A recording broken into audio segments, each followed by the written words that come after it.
तो हाँ दोस्तों, तो मैं आपको बता रहा था कि किसी भी बॉडी में जितना पॉजिटिव चार्ज होगा उतना ही नेगेटिव चार्ज भी होगा हर जगह, तभी ये बॉडी न्यूट्रल कहलाती है। नहीं तो आप किसी में कोई पूछे तो ये मत बोलना कि किसी बॉडी में चार्ज नहीं होता, चार्ज होता है, बस सेम अमाउंट में होता है। जितना पॉजिटिव होता है उतना ही नेगेटिव होता है, सेम अमाउंट में होता है, तभी ये बॉडी न्यूट्रल कहलाती है। अब मैं आपसे क्वेश्चन करूँगा कि जैसे कि अगर इससे मैंने 2 इलेक्ट्रॉन निकाल लिए, अगर इससे मैंने 2 इलेक्ट्रॉन निकाल लिए तो ये बॉडी क्या हो जाएगी? तो ये बॉडी पॉजिटिव चार्ज हो जाएगी। 2 इलेक्ट्रॉन कम हो गए तो इसमें पॉजिटिव ज़्यादा है तो ये पॉजिटिवली चार्ज हो जाएगी। इसी को हम बोलते हैं पॉजिटिवली चार्ज। और अगर प्रोटॉन निकालेंगे तो ये नेगेटिवली चार्ज हो जाएगी, इसी को बोलते हैं। नहीं तो कोई ये नहीं समझना कि कोई और दूसरी चीज़ है, ये पॉजिटिवली चार्ज हो जाएगी। इसमें पॉजिटिव वाला ज़्यादा हो जाएगा तो ये पॉजिटिवली चार्ज हो जाएगी, और नेगेटिव वाला कम हो जाएगा तो इसीलिए ये नेगेटिवली चार्ज हो। वही मतलब अगर नेगेटिव निकालेंगे तो अपना पॉजिटिव चार्ज हो जाएगी, और अगर पॉजिटिव निकालेंगे तो ये नेगेटिव चार्ज हो जाएगी। ये आपको ध्यान होनी चाहिए चीज़ें। अब इसी के साथ हम जो आगे बढ़ रहे हैं वो हमारा टॉपिक है मेथड ऑफ चार्जिंग। अब मेथड ऑफ चार्जिंग क्या है? मेथड ऑफ चार्जिंग कुछ नहीं है, बस आप सिंपल सा ये जान लो कि अपन लोग किसी वस्तु को कितने प्रकार से चार्ज कर सकते हैं, कितने वस्तु को कितने प्रकार से चार्ज कर सकते हैं। पहला अपन लोग फ्रिक्शन से घर्षण करवा के, मतलब स्पर्श करवा के एक दूसरे को।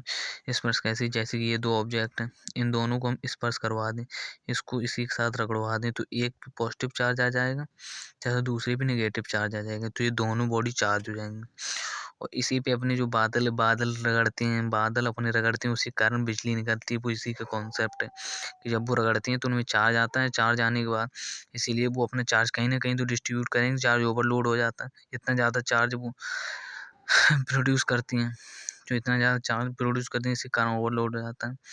और आपसे एक बात कहना चाहूँगा, कोई भी वीडियो देख रहा हो तो ये मेरी राइटिंग है और जो बैकग्राउंड है इसको इग्नोर कीजिएगा, नो मेंशन। धीरे धीरे इम्प्रूव होगी हर चीज़ें, तो इस पे हम मतलब वर्क करते रहेंगे। तो पहले अपना हो गया फ्रिक्शन से अपन लोग किसी के ऊपर चार्ज कर सकते हैं। और दूसरा हो गया कंडक्शन जिसे हम कहते हैं चालन, इससे हम लोग चार्ज कर सकते हैं। बस आप लोग केवल इनका नाम ही याद रखें, नाम ही काफ़ी है, इनके अंदर जाने की ज़रूरत नहीं है, नाम ही तक सही है। अंदर जाओगे तो दिक्कत में हो जाओगे, नाम ही तक चीज़ें रहती हैं, अंदर जाओगे तो बाद में चीज़ें मिलेंगी। क्या है यार, वीडियो बनाना भी अपने आप में एक कला भाई साहब। और दूसरा जो होता है, और तीसरा होता है इंडक्शन यानी कि प्रेरण। ये तीनों चीज़ें मतलब ये आपको केवल इनको नाम याद रखने हैं, इनके अंदर नहीं जाना। इन 3 तरीकों से अपन लोग किसी भी बॉडी पे चार्ज ला सकते हैं, पॉजिटिवली चार्ज ला सकते हैं, नेगेटिवली चार्ज ला सकते हैं, कोई दिक्कत नहीं है, किसी भी तरीके से इन पे चार्ज लाया जा सकता है। अब चार्ज आ जाने के बाद हमारा जो बहुत इंपॉर्टेंट टॉपिक हो जाता है, सरल ही है, वो अपना कूलाम का नियम सभी लोग जानते ही होंगे, जो कि इंटर में पढ़ रहा है सभी लोग।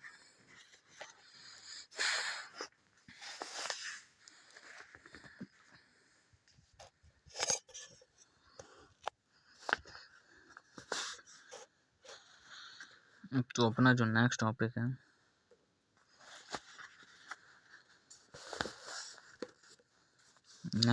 है जो अपना वो है कूलाम का नियम, यानी कि कूलाम्स लॉ। कूलाम्स लॉ अपना नेक्स्ट टॉपिक है, ये कूलाम्स लॉ, कूलाम का नियम। इसमें क्या होगा, कुछ नहीं, ये दो कोई आपकी बिंदु आवेश हैं। ये आपको कुछ चीज़ें ध्यान रखनी है कूलाम के नियम, ये केवल पॉइंट चार्ज के लिए अप्लाइड होता है, पॉइंट चार्ज बिंदु आवेश के लिए होता है। ये दो पॉइंट चार्ज हैं, ये कैसे भी हो सकते हैं, पॉजिटिव नेगेटिव कैसे भी हो सकती है, इनके बीच की दूरी कुछ भी हो सकती है, बीच की दूरी आर जो भी हो, इन पे जो फोर्स लगेगा, ये फोर्स कैसा भी लग सकता है, अट्रैक्टिव नेचर का भी हो सकता है, रिपल्सिव नेचर का भी हो सकता है, आकर्षण या प्रतिकर्षण कोई भी हो सकता है, कोई मतलब दोनों में से कोई भी हो सकता है। तो इन पर जो फोर्स लगता है वो लगता है के क्यू, ये Q1 मान लो, Q2 मान लो इसको, ये Q1 Q2, और ये इस पे एक मतलब ये इसके प्रोपोर्शनल होता है Q1 Q2 upon are square के। इसी पे को हटाने पे कांस्टेंट आता है के Q1 Q2 by R square, जो के है इसकी वैल्यू हो जाती है 9 × 10⁻9, 9 × 10⁻9। आप इसकी वो सब निकालते रहना, बेमा एमा जो कुछ भी हो, बेमा मतलब इसका बेमा एमा मात्रक आंत्रक सब कुछ निकालते रहना। और जो के है 9 × 10⁹, ये अपना बराबर होता है 1/4 एप्सिलॉन नॉट। एप्सिलॉन नॉट जो है ये है परमिटिविटी, किसकी परमिटिविटी यानी कि ये है वैद्युतशीलता,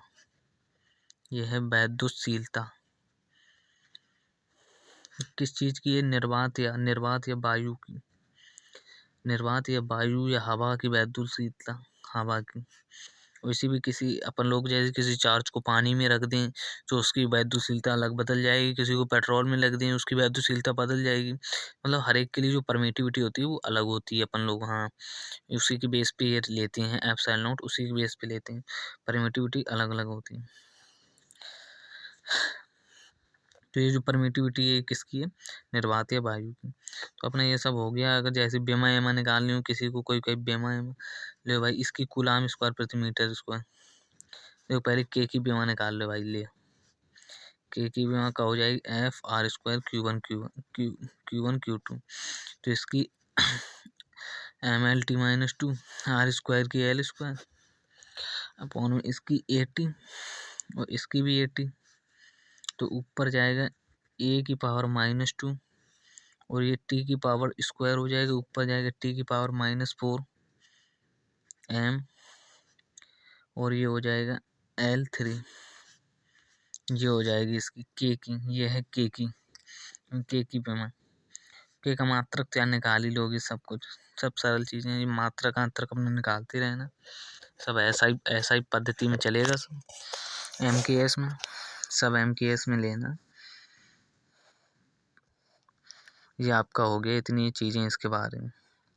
अब मेन चीज़ है इसका वेक्टर फॉर्म, क्योंकि सवाल जो है वेक्टर में पूछे जाएंगे, कोई आपके सवाल ऐसे नहीं पूछे जाएंगे। तो ये फोर्स जो होती है वो वेक्टर क्वांटिटी होती है। तो इसका जो वेक्टर फॉर्म है वो कुछ इस तरीके का होता है, Q1 Q2 by R square. R किस प्लेस पे लेते हैं, आर वेक्टर में लेते हैं, आर किस में लेते हैं, मतलब आप ये कह सकते हो कि आर तो वेक्टर में लेते ही हैं, आर मतलब आर ये केस में होता है वेक्टर में होता है आर स्क्वायर। अगर वेक्टर ना भी लगाओ तो इसमें एक परपेंडिकुलर वेक्टर भी लगा सकते हैं इस तरीके से आर कैप, जो कि वो हो जाएगा के Q1 Q2 by are cube. इसको आप जब खोलोगे आर वेक्टर आएगा और आर क्यूब आएगा, ये होता है इसका वेक्टर फॉर्म का मेन सूत्र, मतलब कुछ नहीं है, बस हल्का है सब। ये आर वेक्टर है आपका, आर वेक्टर ये होगा क्या, जैसे कि ये क्यू चार्ज है, ये यहाँ पे दूसरा क्यू चार्ज है, ये इसका आर वेक्टर है, यही होगा आर वेक्टर, ये वाला, ये आर वेक्टर है इसका, ये है यहाँ से इनिशियल पॉइंट, ये फाइनल पॉइंट, ये है इसका आर वेक्टर। तो यही होता है, मतलब ज़्यादा कुछ तो नहीं होता, बस यही होता, क्योंकि ये वेक्टर फॉर्म में है, वेक्टरी फॉर्म में ऐड होंगे सब, वेक्टर एडिशन होगा, वेक्टर एडिशन का ये फॉलो करता है। तो उसी के साथ अपना ये कूलाम नियम वाला जहाँ तक टॉपिक ख़त्म ही होता है, कूलाम नियम।